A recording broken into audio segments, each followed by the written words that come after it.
Welcome to Inside Marketing with Market Surge, your front row seat to the boldest ideas and smartest strategies in the marketing game. Your host is Reed Hansen, Chief Growth Officer at Market Surge. Hello and welcome back to Inside Marketing with Market Surge. I'm thrilled to introduce our guest today, Neil Rogers, owner and VP of Marketing and Sales at Rogers Marketing, a full-service promotional marketing firm based in Nashua, New Hampshire. With over 30 years of experience across industries from pharma and logistics to even government defense, Neil has built Rogers Marketing into a trusted name in promotional merchandise. His award-winning approach blends thoughtful strategy, tangible creativity, and a human-first mindset. He's also the author of Bar Tips, where he translates lessons learned behind the bar into pragmatic, empathetic sales wisdom. Neil, welcome to the show. Reed, glad to be here. Thanks for having me. Yeah, you bet. Well, so you have worked in a lot of different industries, as I mentioned in the intro, and it's all brought you here to founding Rogers Marketing. So how did those experiences, and I'd even include bartending, how did those influence your approach to sales and marketing? Well, actually, we've worked in those. So our business, Rogers Marketing, has worked with those verticals. So Neil, you have worked with companies from many different industries. So that would include hospitality, and all these others like government defense and, just a wide variety, pharma. How did those experiences working with these companies, what do you find that's similar and what is different? And how does that affect your approach when you're working with these companies? Well, the approach to solicit their business is all the same. So it doesn't matter what industry you're in, we take the same approach. We certainly may tailor a little bit as we communicate with them in the initial phase of prospecting and all that. So that, we're going to tailor it to, if it's a defense contractor or if it's an insurance company or financial services. As an example, those industries are all very highly regulated. So you need to know the ins and outs of what they can do, what they can't do, and all that. So, but once you're inside, that information also helps out dramatically. So it's all about homework, right? So you've qualified your prospects, you kind of know what they're going through, you kind of know how you can help them in certain ways. So you just take your knowledge and then, of course, you just do basic sales stuff. We want to sit down, we want to talk to them, we want to ask them what their challenges are and how we might, and then just to determine whether or not we can help them. But we always want to do a lot more listening than we do talking. Yeah. No, I think that makes a lot of sense when you're, especially working with a lot of different kinds of companies. Now, I'd be interested about your book, if we could start with that for a second. Bar Tips. Sure. I know you've worked in the past as a bartender. Mm-hmm. Tell us a little bit about that and what are the lessons you took away and how they could be applied today, in current. Well, it was where I kind of figured out what I could be good at, right? So I was not a successful student. I became a successful student mainly because by the time I realized what I might be suited for, Neil was never going to be an engineer. Well, he was never going to work with his hands. It just wasn't in the cards, right? But once I determined that, kind of my gig was the people business, and I kind of enjoyed, customer serving people as a bartender, as just in the hospitality business in general. I enjoyed that environment. Especially if you're with the right people that are concerned about how the customer is getting taken care of and whatnot, and you watch all that. And then it also gave you that, that immediate feedback. You go out and sell, I've never sold technical software or anything of that nature, but that sales time is 18 months. Yeah. A lot of times. It's very rewarding, don't get me wrong. However, that'd be a tough road to hoe, when you're waiting that long to get some response. So anyways, I realized that was going to be my gig. So I then translated all that stuff that you learn as a people person behind a bar, and all that is important to that, into the sales life. And to your listeners out there, nothing here is going to be complex marketing theory. It is all the little things. And so those are the things that you need. Like, as an example, if you walk into a restaurant, a bar, or whatever, and nobody greets you, how do we feel? Is this the want to be? Or if you walk in and say, hey, good evening, how are you? What's up for the night? What are you thinking about? Oh, you like dinner? You want to come and have a drink? Why don't you have a drink and think about dinner? Sit down. What are you up to tonight? What do you feel like? Are you a vodka person? Do you like gin? Boy, I've got this incredible rum drink if you kind of like the stuff below in the sunshine. So that part of it sets the initial relationship, correct? Yeah. And then how do you listen? Well, really in that first chapter of the tips part of the book, after I give my whole bio and whatnot, is the importance of the proper greeting. So I mean, and the one that's the boy. Someday the CEO of Home Depot is going to call me, but because I use this example all the time. Do you remember when you may be old enough to remember when Home Depot first came into town, and you walked in that front door? There was a sea of orange aprons to help you. It's a different time, wasn't it? Now they hide on you. Yeah, they do. It's like, and if you get somebody, well, don't we usually work in this section, find somebody for you, and then they disappear. Yeah. However, you walk into the Ace Hardware store downtown. Reed, what's happening? What are you doing today? Right. What's the project this week? Oh, come Yeah. on, let me show you something over here. I think you're really going to like this. I know how you did that with your house and how you were looking to do more. That type of stuff, that familiarity, that hospitality. So that just sets the whole tone. So then when you're asking those questions, what is your project, Reed? Yeah. Keep your mouth shut. Listen. Yeah. Make notes, make mental notes, however you're going to do it. And, they said it's always 2 ears, 1 mouth. At least use them in that proportion. Yeah. So, and that happens in the hospitality business, as I just described. What are you interested in tonight? Oh, your steak? Well, let me tell you what, we just might not be the place for steak. We're a seafood restaurant, but we do have one.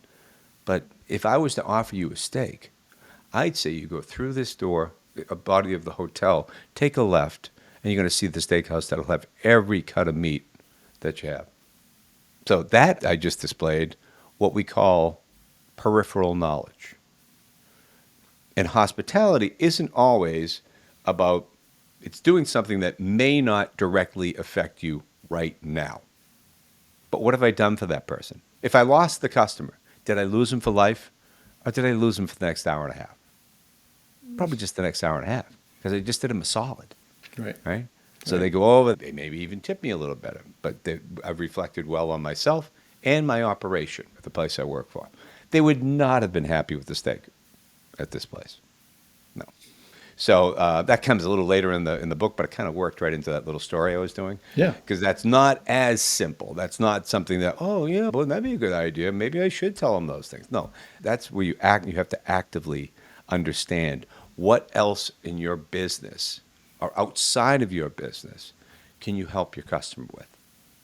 Yeah. And if you know a guy, you know what know a guy is, right? Oh, I know a guy, right? Sure, yeah. If you know a guy, make the connection Yeah. via email.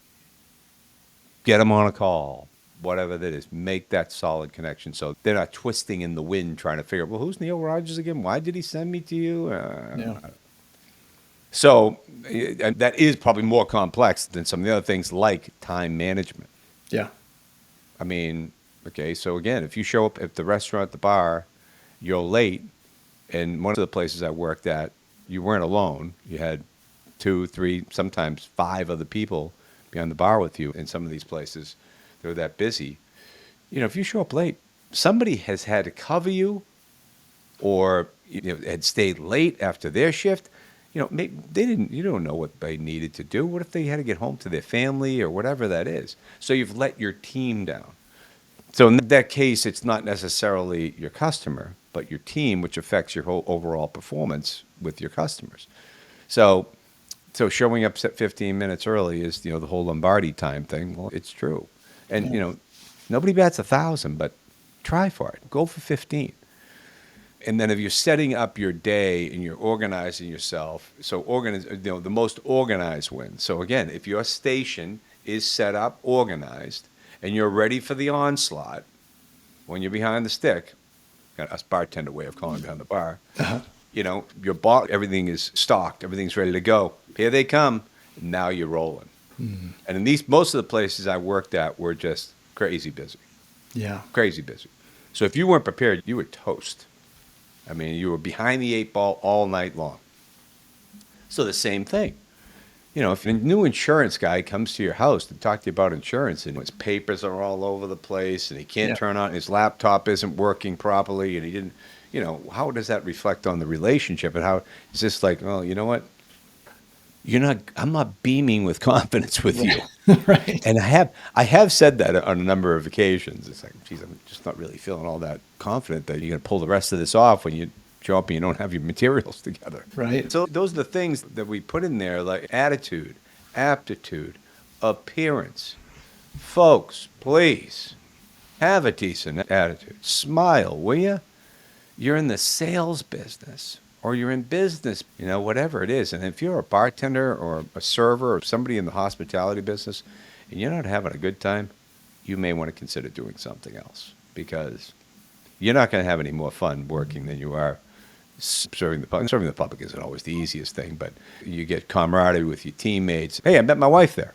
Yeah. So that's the type of theme that we put into it. It all just came to me when I was at an event here. I live on campus here at a golf community. Oh, nice. And my daughter was being honored up at the clubhouse. This is before we actually moved here. Mm-hmm. And, one of the people under 30 to watch at the time. Yes, no longer. We went to the event, of course, like good parents. But the guy who brought Five Guys Burgers to New Hampshire is the guy that gave the keynote address. Wow. And if you're sensing, when I speak in front of people, this is how I talk. Mm-hmm. I'm going to use the words like gonna. I didn't go to Harvard, okay? And so this guy was my type of speaker. Nuts and bolts, authentic, right? I try to hide the Boston accent a little bit, but it rears its ugly head every once in a while. I mean, I've been up here. It's not that far from Boston, but it's 40 miles from Boston. But I've been up here 35 years. But he got up there and he gave this what I just thought was a great speech. He was talking about how the things that he did to put the company together up here, buying the franchise, developers, whatever it is. And then he got into if you've ever worked in hospitality, typically there's a thing called pre-meal. And they get the team together and they talk about what's out, what's 86th in the parlance of hospitality. And then might talk about the wine of the night or the specials, whatever it is. And then they give a little bit of a rah-rah speech. We're not in the burger business. We're not in the fry business. We're not in the soda business. We're not in the shake business.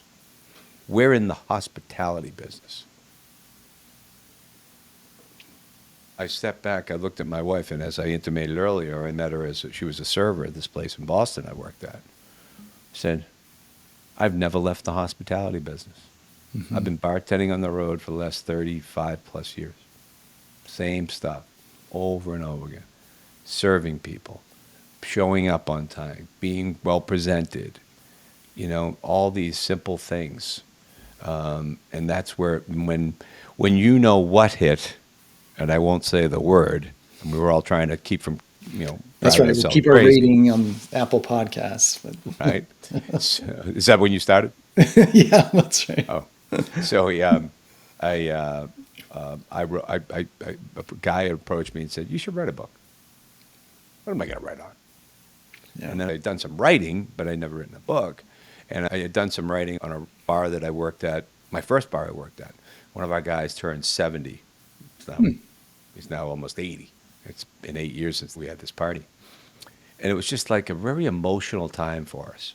I found the old T-shirt art, and I recreated the T-shirts for us, and we all wore them that night, and they decorated everything with the Full Sail and all this. And I'd written about it. So I'd written something about growing up and also about an interim part where I grew up in Melrose, Massachusetts, but also this place where the Full Sail was. So I had these three pieces, and I went, maybe I should do something on this hospitality bit. And that's when I just started outlining the whole gig and coming up with these thoughts. And then I pick up things like, and these stories all wind up in the book.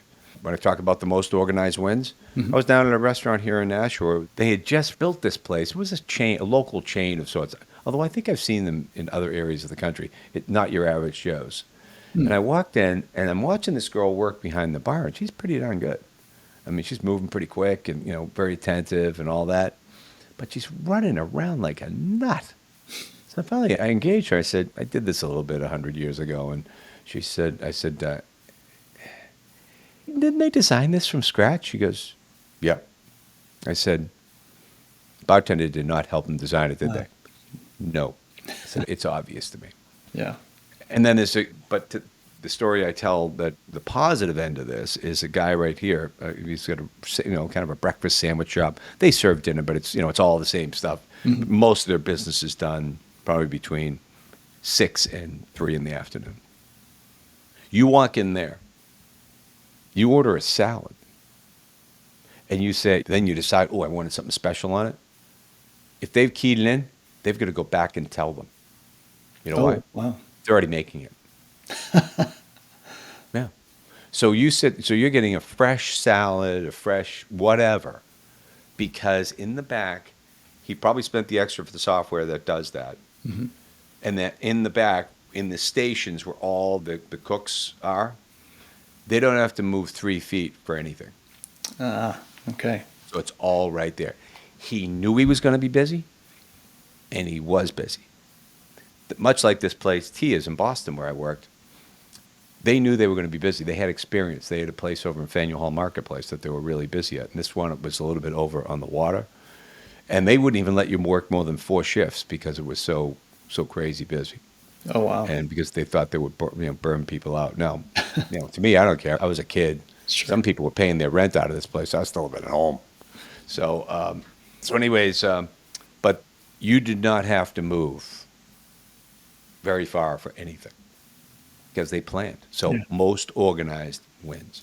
Yeah. So that just resonates, in all of, and then as I think about the guys that I worked for and were ultimately mentored by or worked with, and all of them are the same way. It's like, this is how I set up my thing. This is how I do this. This is how I do that. And that's the process by which I work every day. Yeah. So process is huge in sales. So so that's where it all kind of ties back and ties in. My favorite one I always love to tell, because I really believe it's worth screaming from the mountaintops to any of your listeners that. And it was this guy who was in the food business. So I sold, my next job after being in the restaurant business was selling to the restaurant business. And so this guy was kind of the, tops of the tree sales guy in this place called S.S. Pierce, which was a food distribution company. There was 200,000 items. This guy knew most of it. Wow. I mean, doing it for a long time. Or he knew groups of it, and he could whatever. He knew what he could sell at any time. And he was kind of a wiseacre kind of dude. He still is. I still see him now. He was so touched when I acknowledged him in the book and told him it was a whole chapter based on this one thing he told me. So, and I did everything. What do you need from me? I'll go do this. I'll go do that. I'd cover his routes when he went on vacation. And, he'd always be giving me a little tip. So, finally says, listen, if you forget everything I've told you, remember this one thing. Whenever anything goes wrong, start here. What was my role in this? How could I have done better? So before you lash out in this world, it would have been, well, it looks like the truck driver left it on the truck, or the guy who picks in the warehouse, he screwed up again, or that customer service person, man, she's always messing up on me. Nobody looks good. Solve the problem. Don't let anybody know there was a problem. Forgot something off the truck, get it to them. However you have to do it. Go up to the warehouse, pick it up, and deliver it. You might be working till 8 o'clock at night, but that's the game. So really practicing humility, and this is kind of a fun bar story that I tell with this one, and it's in the book. It's this guy, Dennis Mayer. He was a bartender with us, and as I always tell him, he was way too smart to be working with us. It's like, what are you doing, dude? We're just floundering and trying to figure things out here. And some woman came up to them, and she ordered a vodka martini extra dry. Straight up. Dennis made her just the way he always does. Ice down the glass, ice down the mixing glass to pour the booze, get that chilled up. Takes the ice out of the up glass where they're going to put the booze, and pours in the booze, a little lemon twist on it, puts it in front of her. That's just not dry enough. Okay. So Dennis comes walking past me and he goes, I've been doing this for 15 years. I didn't put a drop of vermouth in a martini yet. But what did he do? Iced down the glass, poured it in front of her, not really kind of in her face, but so she could notice, so she Sure. could see. Pours the drink, puts it in front of her, does the whole routine again, takes a sip. That's the one. So what did we learn here? Dennis could have proved it wrong and tried to be right, or he did the best thing he could, was just like, if you think he didn't waste that booze, that went into a glass, stayed underneath the bar. Somebody ordered a vodka tonic, they got that vodka. So, but Wow. there was no big beef at the bar. No one said, no, this. I'm telling you right now. That is not dry enough. You put too much vermouth in that. I can hear it. And it'd be just in that accent too. And there might be a couple of superlatives in there too. Right. Ah. Interesting. So I can keep going on that all Well, afternoon. Neil, on this. you make an interviewer's job very easy, I would say. Obviously, I think hospitality really informs your philosophy and your practices in marketing. Tell us a little bit about Rogers Marketing. Now, I know you do, you have a lot of creative physical marketing. Tell us about what you do and how that philosophy coalesced into your business. So we're in the tchotchke business. Yeah. Corporate logo stuff, swag, whatever you want to call it. Right. But when used properly, it could be the most powerful marketing you use. It's the only marketing anybody's going to thank you for. Unless you're getting taken to, ball games and stuff like that. Sure. Right.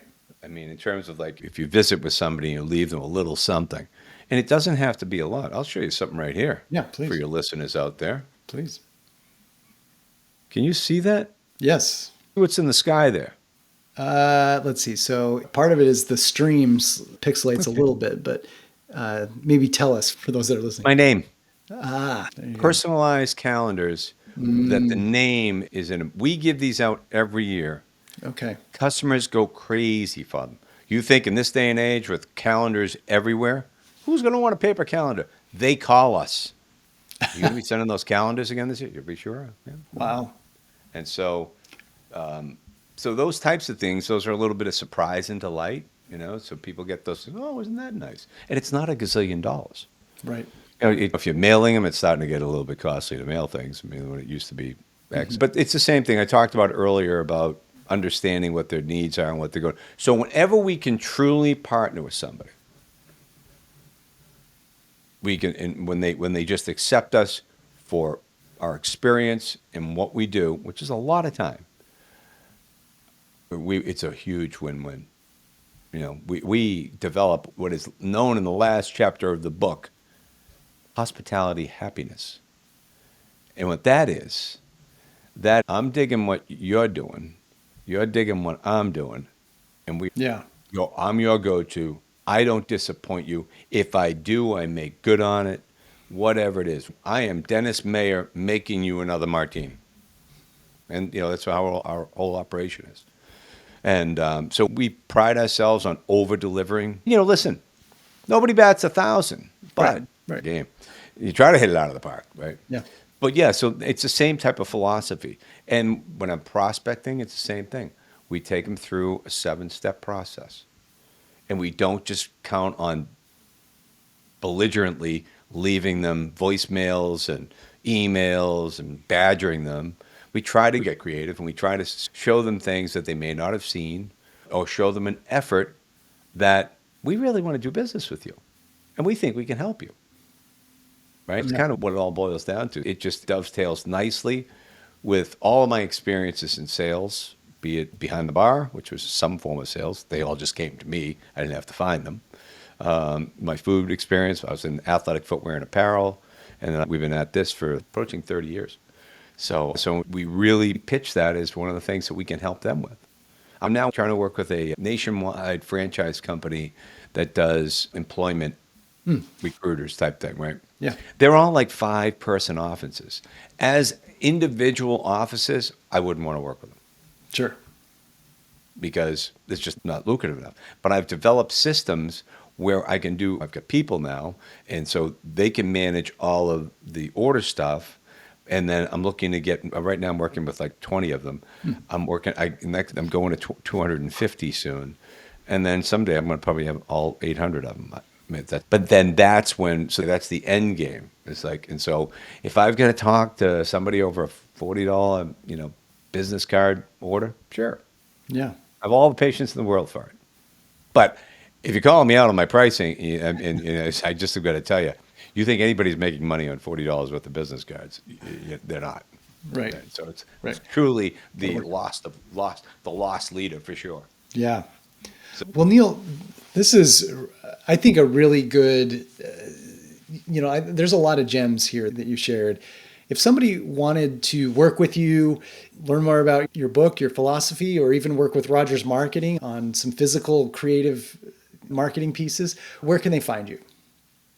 So on two sides, on the book side and philosophy-wise, you would go to positiveactivity.net. See, we didn't even get started on that. Yeah, I know. Right. And We might have to do a part two. You'll find the direct link to the book, and then you'll find our blog. And we've got talk about some real gems in the blogs. I mean, again, it's all the same. It's just stories. And you go, okay, I remember that. Yeah, I should do that too. How much time do we have? Do I have a story or two left? So Sure. I'll give you an example. So I was, this is in May. No, this is a good one. I think everybody's going to love this one. I went to a sales meeting last September. I also went to one in July, but last September, and I was a young guy there that I met. They think you're a guru if you've been around a long time. I'm in the company. I was one of the first two inducted into the Hall of Fame, and so. So anyways, you get that kind of starry-eyed thing. And I was like, well, just chat with the kid. And I was mentored. I'll be happy, man. Whatever you need to know, kid, I'll take you along, whatever I can help. And so anyways, that night, the dinner and the awards banquet and all that was at the Harley-Davidson Museum. We were in Milwaukee. Oh, nice. And so, boy, what a great city. Yeah. It's empty. It's empty, though. I couldn't believe it. Okay. Where are the people? Beautiful lake and all this stuff. And then I'm thinking, does this have lake effect snow in the winter? So that's the only thing. Kind of Buffalo? I don't know. But anyways, so the event is you're supposed to have something bikey-ish. Well, I don't have anything. I brought a black T-shirt. Right? I'm not, So as I'm leaving the trade show, on all of our meetings, we have trade shows where our vendors there. So I'm walking out, and this guy's, he's got a dye sublimated. Dye sublimated logo is one where it's actually in the material itself, right? Right. So you can't scrape it off. It's in there. And so all over it, all these biker type logos. I said, hey, what are you going to do with that thing? He said, well, I don't know. Bring it home. I don't know, sell it. So what do you want for it? I said, how about $35? I said, fine. He said, give me a card. Do a deal with me. Fine. Either one, whatever way. He gives me I go to the meeting, and I run into this kid, Taylor. Right? And Taylor says to me, hey, Neil, that jacket is awesome. I looked and said, Taylor, I will never wear this again. And he goes, can I have it? I said, sure can. So the night went on. My night ended a hell of a lot earlier than he did. I guarantee you that. And so the next day we've got the farewell breakfast, and I don't know if you've ever traveled like this, but typically the farewell breakfast is not very well attended. It's bits and pieces of people at earlier flights or whatnot. So he's sitting over there at a table by himself, and I said, I walked over to him, had the jacket behind my back. Taylor, how are you? Good, Neil. What's going on? So, great meeting, huh? A lot of good speakers, a lot of good content. You learned a lot, didn't you? He goes, yeah, I did. I said, I'm going to give you the best tip you've had all week. I threw the jacket on the table. I pointed to him and I said, always do what you say you're going to do. And I walked away. It's a good lesson. It's in my blog post. It's called No Beer Plans. You know what beer plans are? The ones you make after a couple of beers with your buddies. We need to get together. I'll give you a call. Oh, yeah, we'll get the girls together. Oh, it's going to be great. You guys want to travel? No, then nothing ever happened. Right. Well, don't ever take me up on something, because I'm going to show up at your door. Okay. Well, fantastic. Well, so give us your Rogers Mark. How do people find it? So Rogmark is that website, and that's Neil, Neil, at rogmark.net. And then And then on the positive activity side, that's our speaking site and all that, our program site. That's Neil at positiveactivity.net. But either one, I answered anything. Awesome. So, yeah. Well, Neil, thank you so much for joining. I will include these links in the show notes, but I feel like I was just, along with the listeners, really soaking this up and learning a lot. So thanks so much for your wisdom, and look forward to collaborating in the future. Sounds great. Thanks, Reed. Thanks. Bye, Neil. everybody. Want to stay ahead of what's actually working in marketing right now?